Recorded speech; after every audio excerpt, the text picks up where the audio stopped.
It is 10:43 in the morning on Sunday, and I don't know, I just felt like filming something. I had a couple other videos planned that I wanted to do, but I could do those anytime. I just wanted to film a short little vlog before I forget, sort of thing. So I was kind of upset last night. I don't know what I don't know what triggered how I felt. It was about, like, my bladder, like, obviously, but I don't know what triggered it necessarily. I think it's just been an ongoing, like, feeling that's sort of slowly crept up on me. But I don't know. I've just been very what do you call it? I've been very disappointed recently with my own body.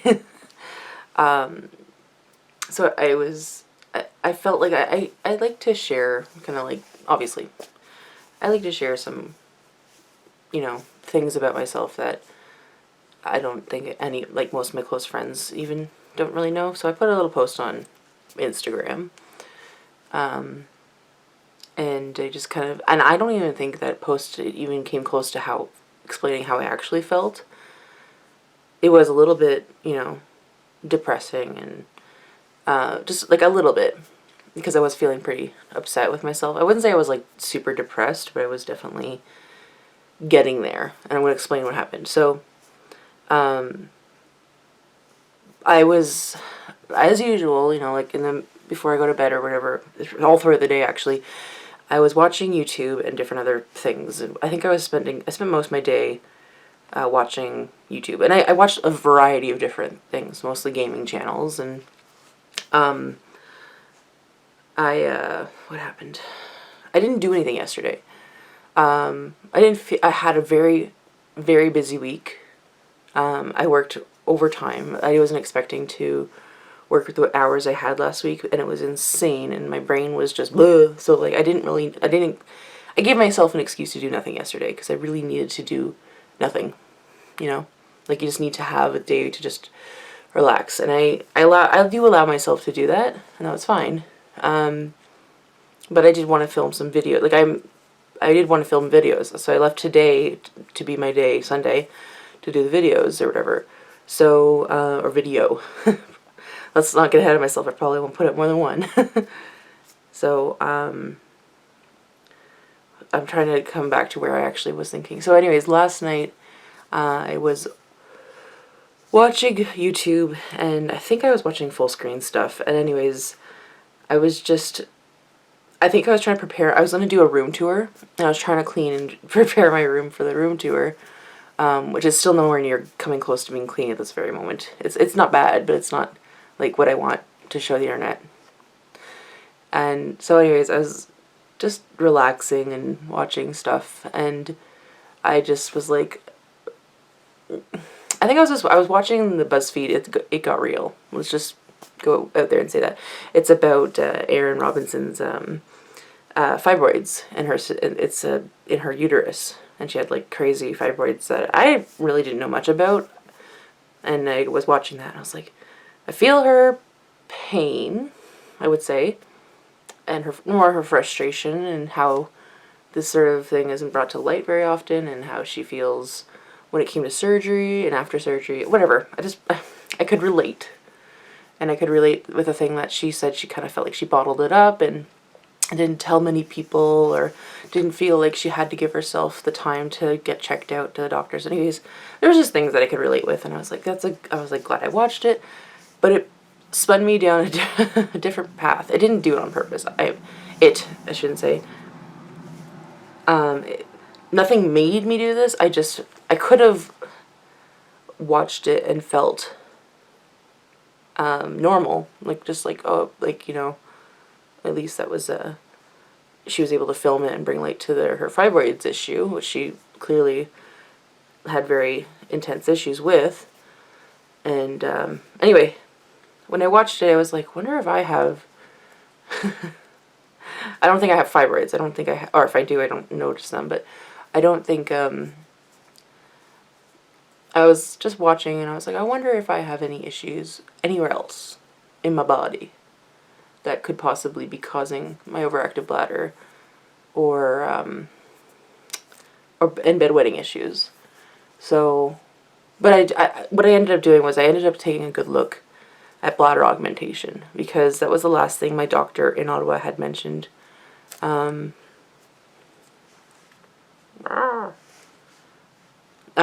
few months ago. So he and I are seeing each other in a few weeks. Unfortunately, I was actually supposed to see him on this coming Tuesday, but his receptionist called and said he had to reschedule for a few more weeks down the road. So that's kind of disappointing. But I ended up having to go see him in a few weeks, and he was the one who said we'd meet up again with each other in 3 months or so. So this is going to be like 3.5 months or something since I last saw him. And he had brought up the bladder augmentation last time I saw him. But the point of that being brought up was that when I came back to see him next, which is now August, so to see him now, we were going to talk about different medications or even therapies or procedures in conjunction. I think I've brought this up before, but in conjunction with the interstim implant that I have currently. Because when I had seen him, it was only like a week or so after I had gotten the second revision, or at least the revision surgery. And I was saying that it was going okay. And so he and I had decided, well, we'll just see each other in a few months, see how it's going, and whatever. So now when I see him, I won't really have much to say because nothing has changed. Like, I've still have the intense urges to go to the washroom, and it sucks. Anyway, so that kind of like makes me feel very, I go through I go through waves, and I wrote this in my Instagram post, but I go through waves of acceptance, denial, and then like worthlessness, because I feel I've actually been pretty good recently. The past few months since my last surgery, other than like my mental breakdown or whatever from the general anesthesia and the depressive episode I went through, I've been pretty good. Like, surprisingly good and happy and healthy. And I think this is coming on from just repressing, I guess, how I felt. Like, I'm okay. You know what, I told myself, and like I'm trying to prepare like I do suffer through depression, so I'm trying to remember what my therapist had said about trying to prepare yourself for, you know, when things are good, that's great, but when things are not so good, you need to be prepared to accept it and move through it with ease, I guess is one way to put it. And I was like, and that's when I remembered that. So I let myself feel bad. I had my little pity party, if you will. I didn't want to, but I had to go through it. So I was like, okay, I feel bad. And, like, I feel pretty worthless right now. Like, how I felt was just that it wasn't worth fixing. Obviously, worthlessness, but it wasn't worth fixing, and it wasn't worth, going into intense bladder augmentation for, which, after reading about, is intense. Like, something about, I was trying to figure out what the post-op was like, and apparently you can be in the hospital relying on doctors and liquid fluids or liquids and stuff for up to 10 days just post-op, because you can't do anything because you've had serious major surgery in your abdomen. Anyway, my point is, I had to feel what I was feeling. So I wasn't trying to repress it last night. I wasn't like, here's the thing, I wasn't like crying, I wasn't upset, or depressed. I was just frustrated, upset, and I felt I felt kind of stupid, and that kind of happens every now and then. where I'll feel like, well, this is dumb. People have it worse, and I never feel like I can really just let go of how, like, I even have my own stigma about myself. I never can really feel that it's worth the time and emotion to put into that feeling, I guess. And so sometimes it just spirals out of control from there. But what I did last night was I was like, okay, I can feel this way and not have it control the rest of my life. You know what? This is just this is a thing that's happening right now.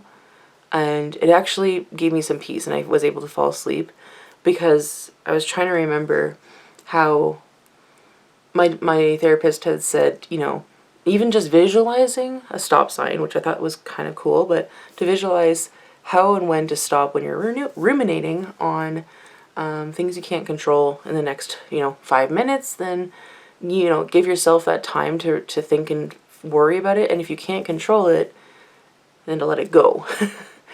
Because it's just going to hurt you even more if you try to worry about things that are out of your control. If you can't do anything about it in the next, even a day, or even like less than a day, like it's not worth the mental space. And I do that a lot throughout the day, I do that frequently, especially when it comes to work, or when it comes to like relationships and someone gets in a fight. I'm just like, everything will cool down, everything will take time to work its way through. But when it comes to myself, I do ruminate quite a bit, and I think that's pretty standard. A lot of people do that. Most people do that when it comes to anything, really. But I was just feeling upset, and I wanted to share that on Instagram, because I was like, a few of my followers follow me on Instagram, and I wanted to kind of I didn't want to put it on Facebook. I just wanted to put it on my public Instagram or whatever, and kind of see. I didn't tag it or anything. I just kind of left it as is, and I was just feeling down, because I even wrote that I was just embarrassed that I had two InterStim or sacral neuromodulation InterStim surgeries that have been unsuccessful thus far. And you would think, Olivia, why have you had two? Because back in September last year, in 2016, I had seen my doctor who did these two surgeries, and we had done a trial, a testing period to see if it was worth going into this elaborate surgery for. And lo and behold, it really worked great. Like, I've brought this up a few times, but what they do is, I'll just go in a little bit more depth. How long is this video? Not too long.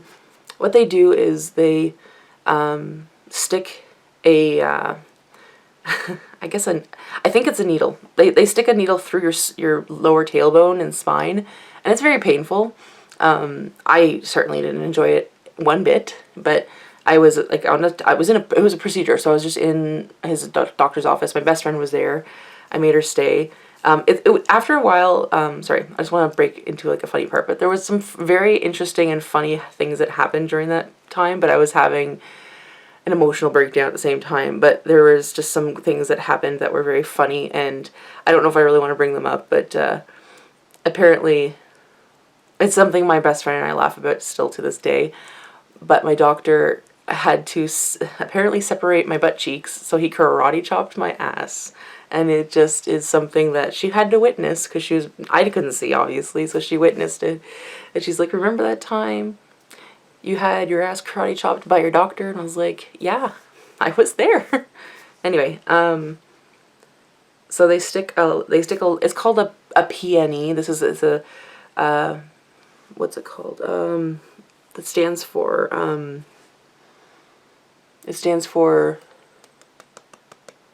oh my gosh, why can't I remember? Okay, sorry. I wanted to figure out what PNE stood for. So I wasn't going to edit this video, but maybe I'll just edit that blank 1 minute out. PNE stands for Percutaneous Nerve Evaluation. So what they do, like, they stick a really long needle into your spine, or lower your tailbone, through your tailbone, or behind your tailbone, whatever.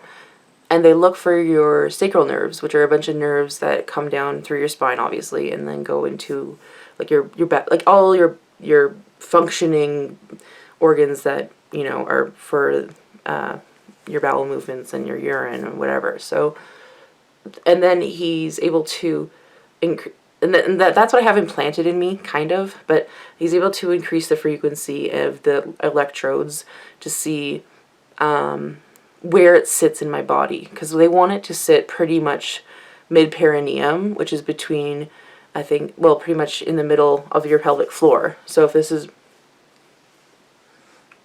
I don't know what to hold up, but if this was your pelvic floor, my little phone, then they want it to sit pretty much in the middle or closer to your vagina for women purposes. Anyway, and so in that procedure, yeah, I'm awake, so I can feel where the stimulation is, and it's just a little. It kind of feels like, sometimes it feels like bubbles, sometimes it just feels like just a little bit of, it just feels like electric zapping. It's not painful in any way, which I'm surprised by the way I'm describing it. It's not painful, but the stick in your back is. But that way they can tell where they're going to leave the electrode placed inside your body, and then they put the rest of it on the outside taped, and like, so you can't feel it. So it's just taped to your body, and you have like a little carrying device for the control panel, I guess, like a little phone thing. But for that procedure, to be qualified for the surgery, that procedure needs to be at least 50% or more better in increased symptom alleviation of overactive bladder or whatever problems you have with your plumbing issues. So after it being very, very painful, we left and went home, I was kind of sore. Like, it was still like, I felt like a big old needle had been in my back, so it was sore. And then after I was there, I had it was implanted in my back, and I was in Toronto for the whole time, but for about 6 days, I think, 5-6 days. And over the period of those 6 days, it slowly, like, was increasing it, and it was slowly getting to the point where I was like, man, it was so cool, because I would feel the urgency to go to the washroom start to like rise. And by the way I was describing it to my doctor, I was like, well, before it would go from 1 to 100 in less than 5 seconds. Now, or I'll just say 1 to 10. But now I can feel it go from 1 to 2 or 3, and then it feels like the urgency wants to climb up, but it kind of goes back down to 2 or 1. And I was like, that's incredible, because I've never felt that before. And it was just like the frequency was, or the stimulation was stopping the sacral nerves reaching my brain to tell me to go to the bathroom, and I was able to hold on to my bladder longer. All that being said, I did qualify for the surgery. So the surgery, you're under general anesthesia. Obviously, there's a big old needle in your back again, and there's lots of scars and incisions and stuff, and you're behind. So you can't really be awake for that. And I think that's what's stopping the surgery, or I think that's what's stopping the stimulation from working properly, is that I think from the first time it had moved, so it wasn't in the right spot, which I was told was a difficult surgery. But the second time, in April when I got the surgery revision, I think that it's in the right spot, but I haven't had a chance to go do my reprogramming. I've been working nonstop, and the guy who's available, not my doctor, but the guy who's available to do reprogramming in Toronto is only available on Wednesdays. So that's just been my life the past 3 months, is that I wanted to go to Toronto to see him, but I haven't had enough of a time break in my schedule to do it. I say that as in it was a me problem. It was more like a work problem. I've had a lot of staff changes and stuff, so it's just been unfortunate. But in the end, I don't know if even going to, and this is where I get upset, because I don't even know if going to the do reprogramming would even work at this point.